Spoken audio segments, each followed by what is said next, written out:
When it comes to diabetes, how much do you think you know? There is a clear lack of information surrounding diabetes, particularly in those who don't know anyone that suffers with the condition. While most know that there are two types of diabetes, other details of the condition are often not as widely known. People often make assumptions about those who suffer from diabetes, like the presumption that diabetes is in most cases caused by dietary and weight problems. To counteract this idea, a clear distinction needs to be made between type 1 and type 2 diabetes. Type 1 diabetes is an autoimmune disorder that causes blood sugar levels to become too high due to the body's inability to produce insulin, a hormone created by the pancreas to balance blood sugar levels without the immune system attacking it. It's most commonly discovered in children, and diabetics have to take daily insulin injections or a suitable alternative for the rest of their lives in order to keep their blood sugar levels in check.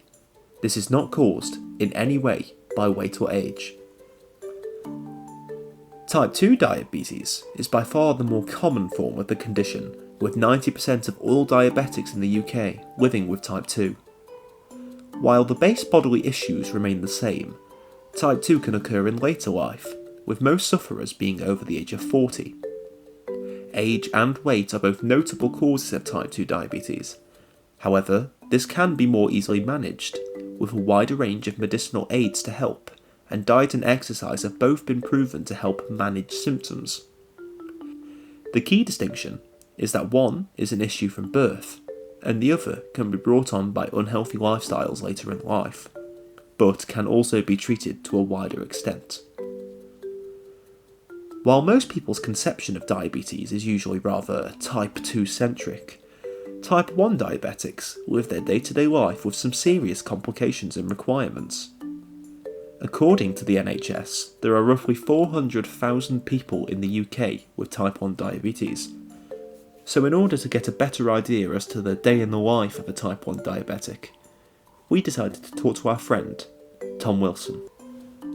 So when I was a child, I was diagnosed when I was 2 years old. My parents rushed me to hospital after they found out that I was sat in the bath constantly begging for water, trying to drink the bath water. The first test, they said that I wasn't a diabetic, and then the second one, after my mum demanded that I had another test, that one actually came back that I was a diabetic. And test came back that my blood sugars were well above average, something like 10 times as much. So living with my diabetes is pretty much second nature to me now. I've been diabetic for nearly 17 years. I have to test my blood sugar levels at least 4 times a day, sometimes more, and I need to inject at least 4 times a day as well. I also use the sensor in my arm. That's something that helps me do my blood sort of when I'm at uni, or as well as when I'm at work. It's sort of easier than lugging around my big kit. So my eating habits aren't actually that much different than any of you guys. I can eat whatever I want. There's nothing that I can't not eat. It's just more of a case of actually counting. I just have to make sure that I monitor what I eat so I can actually counteract that with the correct amount of insulin. So normally on my blood monitor, when I'm about to go and eat a meal, I'll have to count how many carbohydrates there are within the meal so that I can do the correct amount of insulin. So when my blood sugars go low, it's called hypoglycemia, or hypo for short. I don't go hypo that often, but when I do, I start to go shaky. People notice that I go quite pale, and I also sometimes feel like I'll collapse. It's not happened very often, but sometimes I've got to the level where I've been close to going into a diabetic coma. There was one time when I was with everyone, all my friends, and my blood's got to the level of being that low that I felt like I was going to collapse. Luckily, all my friends knew exactly what to do, and they actually helped me get everything I needed sorted so I could actually go on and carry on enjoying the day. There are a few little bits of extra technology that I've sort of picked up as I've been diabetic for the last 17 years.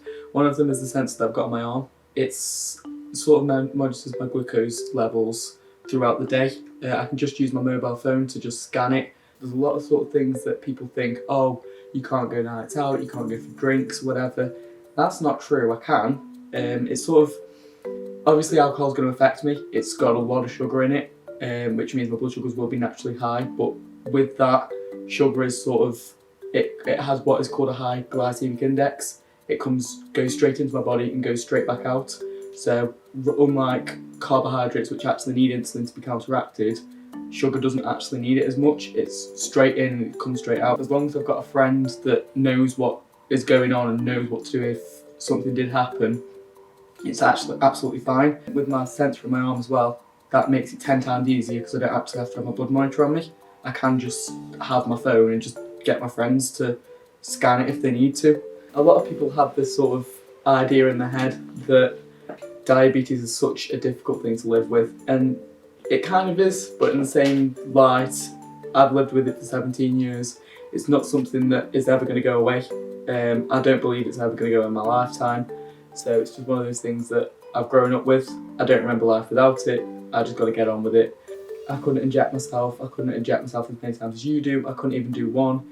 It's second nature to me. It's the choice of not injecting and dying, or seriously hurting myself, or putting myself in a second of pain in some instances. But I'd much rather that than lose my life because of it. It's not something that has sort of that happened later on in life that I remember life before it. I'm never going to, and I'm glad for that to some extent. I've had it for 17 years. It's second nature to me now. Diabetes has no known cure, so sufferers, while able to maintain a relatively normal life, have to take somewhat debilitating precautions in order to ensure their own good health. Despite the lack of cure, it's not the end of the world. Diabetics, if careful with food intake and treatment, can do absolutely anything that anyone else can do. Medical organisations all over the world have been working on a cure for decades, and progress is being made towards that goal every single day. We hope that this video has educated you, even just a little bit. And if you suffer from diabetes, or know anyone who does, know that hope is by no means lost. We hope you have a fantastic day.